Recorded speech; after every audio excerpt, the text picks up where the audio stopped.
There is something almost unbelievable about what a single dollar bill could do in 1970s America. That crumpled green note in someone's pocket had real power. It could fill a gas tank, feed a family lunch, or provide an entire evening of entertainment. If someone lived through that decade, they remember what it felt like to hand over a dollar and receive actual change back. Today, that same dollar barely buys a pack of gum. But back then, a dollar was something. It represented possibility. It meant choices. This was a time when the minimum wage was under $2 an hour, when a middle-class family could live comfortably on one income, and when children could walk to the corner store with coins jingling in their pockets and come back with bags full of candy and comics. The purchasing power of that era seems almost fictional now. Let's walk through 15 things that a single dollar could actually buy in 1970s America. Some of this might bring back memories of childhood trips to the store. Some of it will explain just how dramatically the world has changed. Let's step into that world. A gallon of gasoline in the early 1970s cost around 36 cents. That means $1 could buy nearly 3 gallons of gas. Someone could hand over a single bill and drive 50 miles or more. The gas station attendant would pump it, check the oil, and wash the windshield. Full service was standard. When the energy crisis hit in 1973 and prices spiked to over 50 cents a gallon, Americans were outraged. They had never seen such high prices. By the end of the decade, gas approached 90 cents and people talked about it constantly. But for most of the 1970s, $1 meant real distance. Families could take Sunday drives without worrying about fuel costs. Teenagers could cruise Main Street all night on pocket change. In the 1970s, a movie ticket averaged around $1.50. Matinees and discount theaters often charged less than $1. A single dollar bill could buy admission to see Jaws, Star Wars, or The Godfather on the big screen. The theater experience was different then. No reserved seating, no premium formats, just a dark room and a massive screen. Popcorn cost 25 cents. A soda cost 25 cents. Someone could have the complete movie experience, snacks included, for under $2. Kids would spend entire Saturdays at the movies, watching double features and cartoons for pocket change. A dozen eggs cost around 50 cents in the early 1970s. $1 bought 2 dozen eggs, enough for a week of breakfast for an entire family. Grocery shopping was remarkably affordable. A loaf of bread cost about 25 cents. A pound of ground beef was around 70 cents. Milk was about $1 per gallon. A careful shopper with $10 could fill a cart with enough food to last a week. The dollar had real weight at the grocery store. It represented meals, not just single items. In 1970, a McDonald's hamburger cost 20 cents. $1 could buy 5 hamburgers. The entire McDonald's menu was shockingly cheap by today's standards. A Big Mac cost 65 cents when it was introduced. French fries were 26 cents. A family of 4 could eat at McDonald's for under $5. Fast food was genuinely affordable, a treat that working families could enjoy without financial stress. The Golden Arches represented accessible American abundance. A comic book cost 15 cents at the start of the decade and rose to about 35 cents by the end. $1 meant a stack of comics. Kids would ride their bikes to the drugstore, spin the comic rack, and carefully select their purchases. Favorites included Spider-Man, Batman, Superman, and the Fantastic Four. These comics that sold for pennies are now worth hundreds or thousands of dollars. But back then, they were disposable entertainment. Mothers threw them away. Kids traded them carelessly. $1 worth of comics could provide hours of reading and rereading. Before we continue with more examples of what that dollar could buy, if you are enjoying this look back at how Americans really lived and want to explore more decades and forgotten prices, consider subscribing.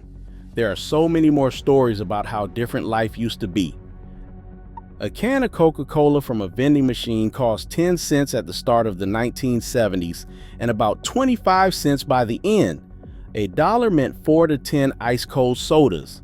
The machines dispensed glass bottles that clinked and required a bottle opener built into the machine. Returning the bottles meant getting a deposit back. Kids would scour roadsides for discarded bottles, collecting them to turn in for candy money. The entire economy of childhood operated on coins that actually bought things. A gallon of milk cost around $1 throughout most of the decade. The milkman still delivered to many homes, leaving glass bottles on the doorstep. That same dollar bought real sustenance. Milk was considered essential, and a dollar ensured a family had enough for cereal, cooking, and drinking. The simplicity of that exchange, $1 for 1 gallon, represented an economy that made basic necessities accessible.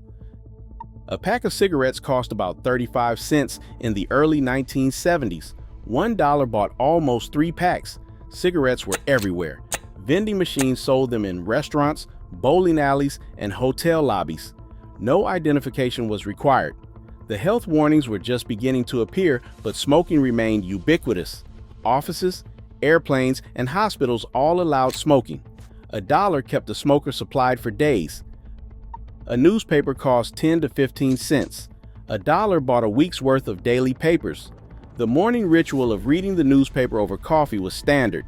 Papers were thick with sections covering local news, national politics, sports, comics, and classified ads. This was how Americans learned about the world, found jobs, and sold their used cars. The information that cost pennies then would later become largely free online. A phone call from a payphone cost 10 cents for a local call. $1 meant 10 conversations. Payphones were everywhere, on street corners, in restaurants, at gas stations. People carried dimes specifically for phone calls. Long-distance calls were expensive, charged by the minute, and families would time their calls carefully. But local calls cost almost nothing. A dime connected voices across town. A candy bar cost between 10 and 15 cents. A dollar bought a serious haul of chocolate. Hershey bars, Snickers, Milky Way, Baby Ruth. Kids would stand at the candy counter, calculating exactly how to maximize their purchasing power. Penny candy still existed. Individual pieces of candy cost 1 cent each. A dollar at the candy store was wealth beyond measure for a child. A record album, a full LP, cost between $3 and $5, but 45 RPM singles cost under $1. That one song everyone wanted to hear could be purchased and owned for pocket change. Kids would buy singles of their favorite hits and play them repeatedly on portable record players. The entire top 40 was accessible to anyone with a few dollars saved from allowance.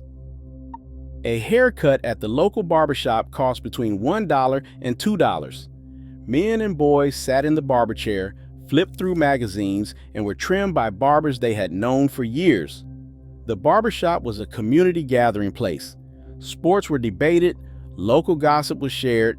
A dollar bought not just a haircut, but membership in a neighborhood institution. A cup of coffee at a diner cost between 15 and 25 cents with free refills.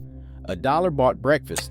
Eggs, bacon, toast, hash browns, and unlimited coffee were available for under $2 at most diners. Waitresses knew the regulars by name. Coffee cups were never empty.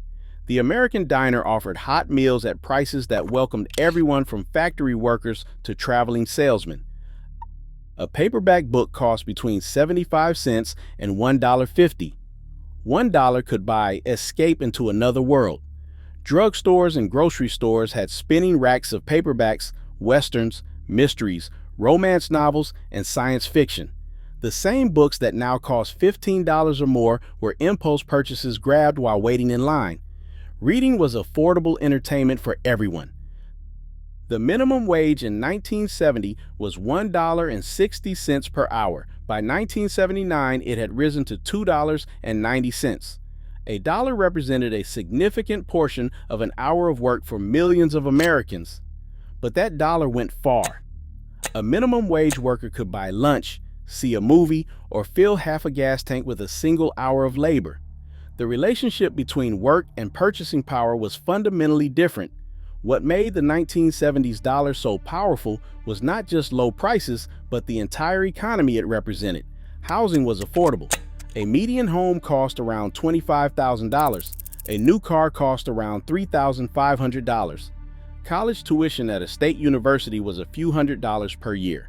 The American dream of home ownership, education, and financial security was accessible to ordinary families earning ordinary wages. The inflation of the 1970s was actually eroding this purchasing power in real time. Prices rose steadily throughout the decade. What cost $1 in 1970 cost nearly $2 by 1980. Americans felt this squeeze. They complained about rising prices constantly. But even with inflation, that 1970s dollar retained power that seems almost magical today. For those who remember handing over a dollar bill and receiving real value in return, the current economy can feel disorienting. A dollar today buys almost nothing. It sits forgotten in pockets and cup holders. But in the 1970s, that same piece of paper represented lunch, entertainment, transportation, and possibility. The world has changed in ways that numbers alone cannot capture. It was not just that things cost less. It was that ordinary people could afford ordinary lives without financial anxiety consuming every decision.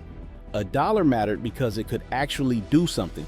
For those with memories of what money used to mean, there is always more history to explore.